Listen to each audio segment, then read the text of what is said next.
पुरुषार्थ की बात अगर करें तो हम देखते हैं कि भारतीय दर्शन केवल चिंतन प्रधान ही नहीं, व्यवहार प्रधान भी है।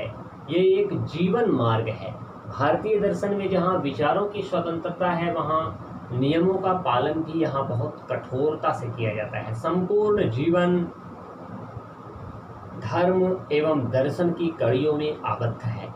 लौकिक और पारलौकिक जीवन, सैद्धांतिक और व्यावहारिक जीवन, वैयक्तिक और सामाजिक जीवन को एक दूसरे से अलग नहीं किए जा सकते। इस तथ्य का भारतीय दर्शन में निहित जीवन के लक्ष्य को देखकर पता लगाया जा सकता है। परम तत्व के ज्ञान के लिए पुरुषार्थ को भारतीय दर्शन में अत्यंत ही महत्वपूर्ण माना गया है।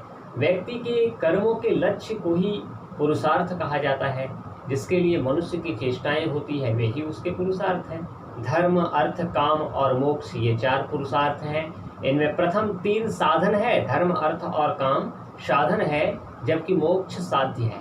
धर्म, अर्थ और काम को संयुक्त रूप से त्रिवर्ग कहा जाता है। धर्म मनुष्य के नैतिक आदेशों का सूचक, अर्थ भौतिक आदेशों का सूचक तथा काम मनुष्य की शारीरिक, मानसिक तथा प्राणात्मक इच्छाओं का सूचक है। ये तीनों समान रूप से महत्वपूर्ण हैं।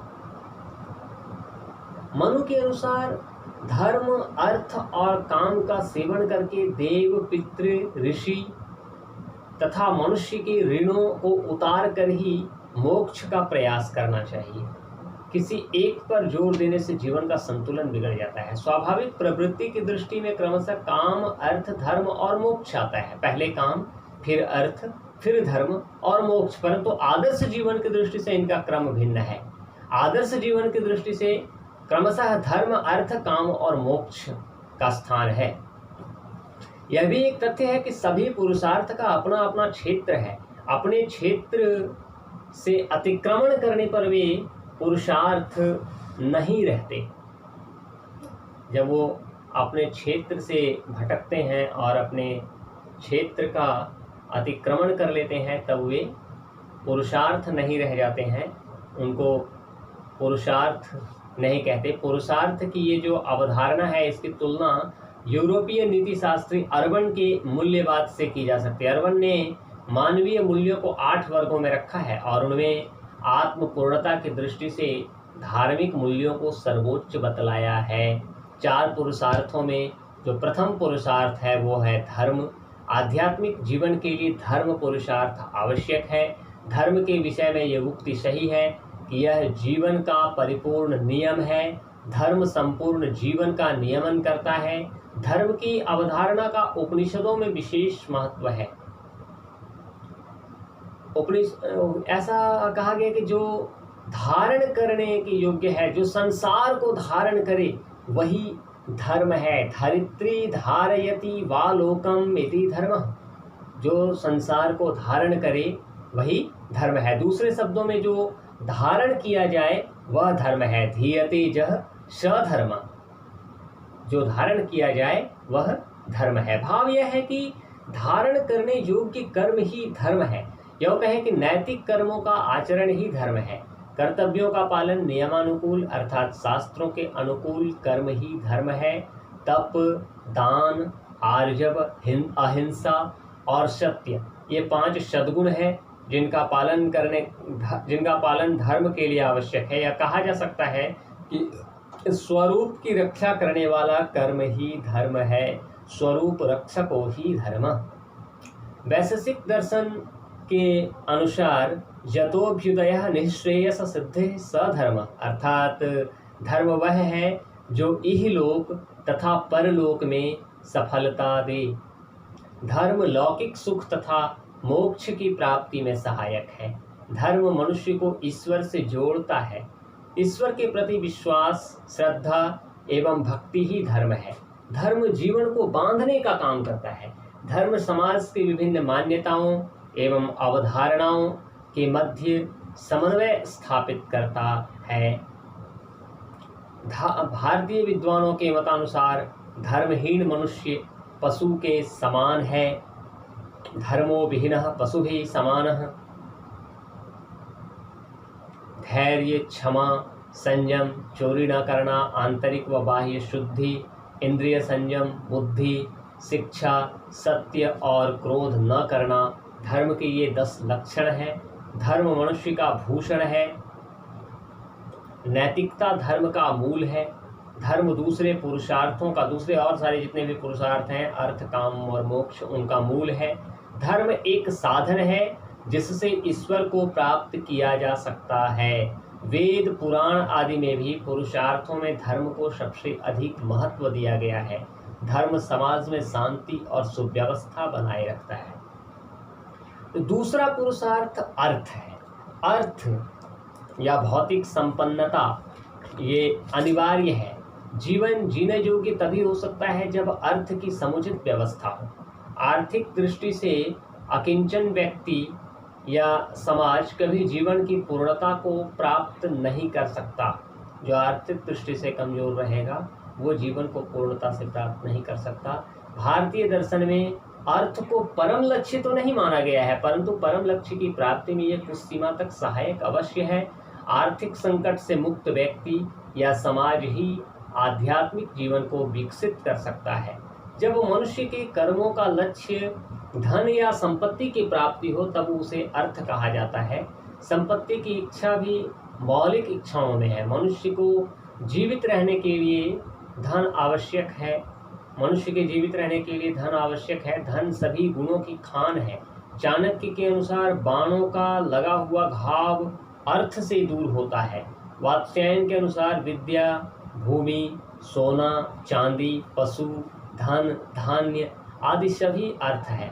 शुक्रनीति के अनुसार निर्धन मनुष्य चाहे कितना ही गुणवान क्यों न हो, वह अपनी स्त्री, पुत्र और परिवार वालों से आदर प्राप्त नहीं करता है। चाणक्य के अनुसार निर्धन व्यक्ति का जीवन मृत्यु के समान है। कृषि, वाणिज्य आदि अर्थ प्राप्ति के साधन हैं। यह भी एक तथ्य है कि अर्थ को कभी भी साध्य नहीं माना जा सकता। यह अन्य लक्ष्यों को प्राप्त करने का साधन है। उपनिषदों में कहा गया है कि सांसारिक वस्तुओं की इच्छा वर्जित नहीं है यदि वे उच्चतर लक्ष्यों की पूर्ति के साधन हो। उपनिषद के द्वारा गृहस्थाश्रम की कल्पना इस बात का प्रमाण है कि जीवन में अर्थ को भी महत्व देते हैं यदि उन्हें सर्वोच्च लक्ष्य की प्राप्ति का साधन माना जाए। तीसरा पुरुषार्थ है काम। उपनिषदों में काम को भी एक पुरुषार्थ माना गया है। काम मनुष्य का मौलिक पुरुषार्थ है। सामान्य अर्थ में विषयानुभव जन्य सुख काम है, अर्थात बाह्य वस्तु जो सुखद प्रतीत हो उसके अनुभव की इच्छा काम है। सुख और आनंद दोनों काम के अंतर्गत हैं। विशेष अर्थ में काम का अर्थ है लिंग क्रिया।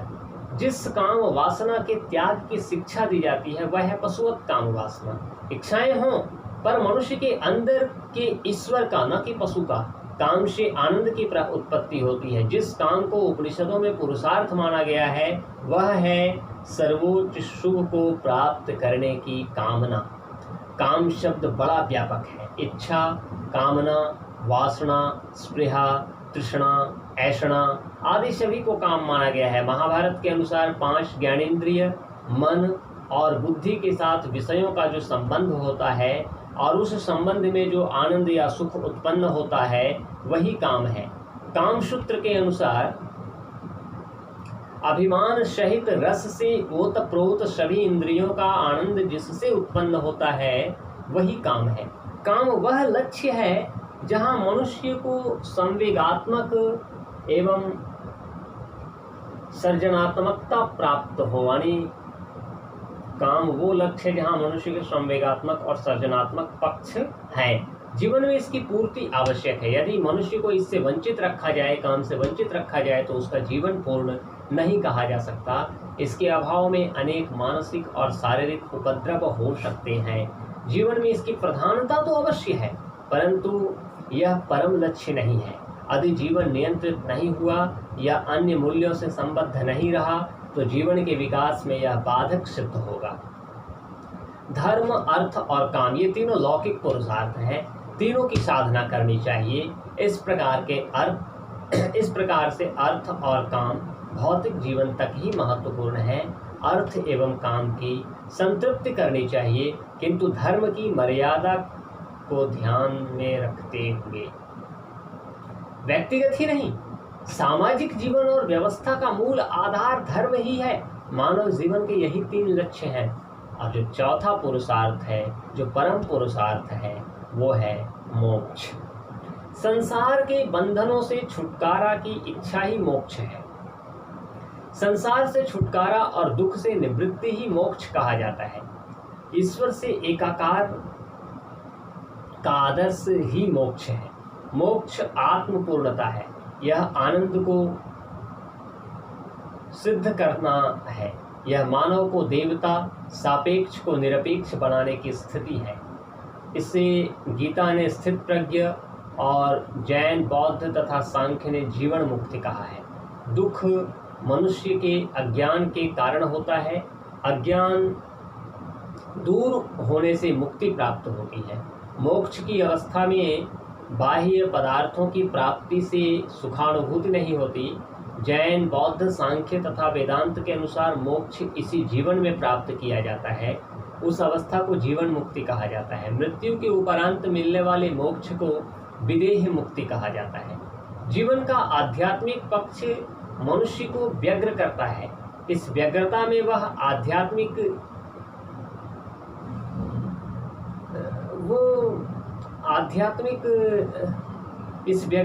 आध्यात्मिक लक्ष्य को भी प्राप्त करना चाहता है। आध्यात्मिक लक्ष्य मोक्ष है। मोक्ष अंतिम परंतु परम पुरुषार्थ है। इसकी प्राप्ति में ही मानव जीवन की सार्थकता है। मोक्ष को निःश्रेयस कहा गया है। शरीर से भिन्न मानव में एक आत्म तत्व है। उस तत्व को जान लेना या उससे एकत्व स्थापित कर लेना भी कह सकते हैं। श्रुतियों के अनुसार न मोक्ष नभसः पृष्ठेन पातालेन भूतले सर्वासा संचये चेतः क्षणो मोक्षः इति श्रुति। अर्थात मोक्ष न आकाश में है, न पाताल में और न पृथ्वी पर। सांसारिक चक्र से छूट जाना और अपने स्वरूप को पहचान लेना ही मोक्ष है। न्याय, वैशेषिक, सांख्य और बौद्ध दुखाभाव की अवस्था को मोक्ष मानते हैं। जैन दर्शन के अनुसार अनंत ज्ञान, अनंत दर्शन और अनंत वीर्य की प्राप्ति की अवस्था ही मोक्ष है। अद्वैत वेदांत दर्शन के अनुसार ज्ञान ही मोक्ष है। इस प्रकार मोक्ष के स्वरूप को लेकर के दार्शनिकों में पर्याप्त मतभेद है। मोक्ष की अवस्था में आत्मा सुख और दुख से पृथक हो जाती है। वह अपने वास्तविक स्वरूप को प्राप्त कर लेती है। अब एक प्रश्न उठता है, और प्रश्न ये है कि उपरोक्त पुरुषार्थों में जिन 4 पुरुषार्थों की हमने चर्चा की, धर्म, अर्थ, काम और मोक्ष, इन 4 पुरुषार्थों में कौन मुख्य है और कौन गौण है? वास्तविक दृष्टि से क्रमशः काम, अर्थ, धर्म और मोक्ष का स्थान है। आदर्श दृष्टि से देखा जाए तो मोक्ष सर्वश्रेष्ठ पुरुषार्थ है। धर्म, अर्थ और काम मोक्ष प्राप्ति के साधन मात्र हैं। परंतु सच्चाई ये है कि चारों पुरुषार्थ महत्वपूर्ण एवं श्रेष्ठ है। चारों पुरुषार्थों से पूर्ण जीवन ही श्रेष्ठ जीवन है। बिना धर्म के अर्थ और काम के बारे में सोचा भी नहीं जा सकता। इसी आधार पे कहा गया है कि आवश्यकता से अधिक प्राप्त करने की चेष्टा पाप है। धर्म के अभाव में अर्थ और काम की इच्छा मनुष्य को दूषित बना देती है और वे पुरुषार्थ नहीं रहते। अतः अर्थ और काम धर्म के अनुरूप होना चाहिए। पुनः धर्म, अर्थ और काम पुरुषार्थ की प्राप्ति के साधन हैं। स्पष्ट है कि चारों पुरुषार्थ महत्वपूर्ण एवं श्रेष्ठ हैं। चारों पुरुषार्थ से पूर्ण जीवन ही श्रेष्ठ जीवन है। भारतीय दर्शन में मोक्ष की ये धारणा भी है कि मनुष्य आवागमन अर्थात जीवन मरण के चक्कर से छूट जाए। कुछ हिंदू संप्रदायों में मोक्ष का अर्थ जीव और ईश्वर के नित्य संबंध बोध को भी कहा गया है। जो भी हो, डॉक्टर राधाकृष्णन के शब्दों में इतना तो कहा ही जा सकता है कि मोक्ष सर्वात्म भाव की प्राप्ति है और यही जीवन का चरम लक्ष्य है। उनके शब्दों में अपने मन और बुद्धि, अपने हृदय और प्रेम तथा अपनी इच्छा और शक्ति के द्वारा सर्वात्म भाव की प्राप्ति के लिए आकांक्षा करना ही मनुष्य के मनुष्यत्व की उच्च भावना है। मोक्ष एक ऐसी सत्ता के साक्षात्कार का विषय है जो अनंत काल से विद्यमान है।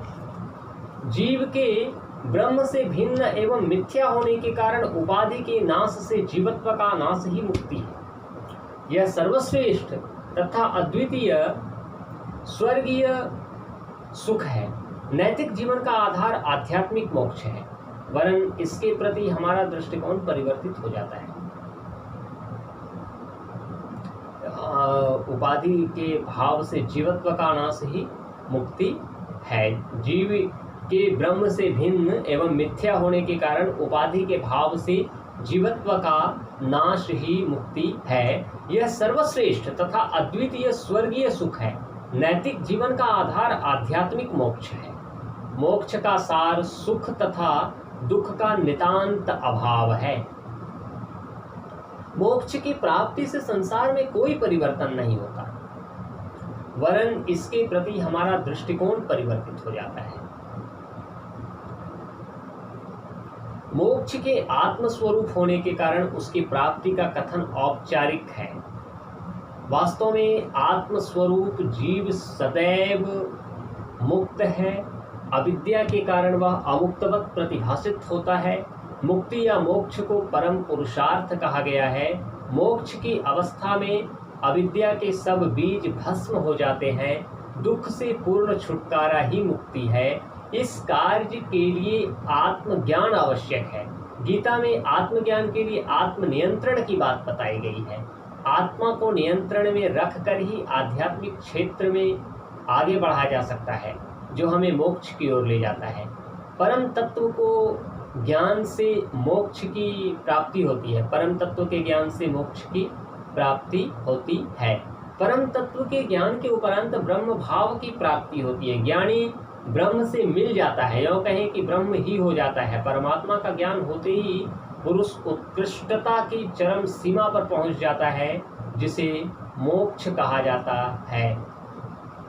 मोक्ष का अर्थ जगत का तिरोभाव नहीं है।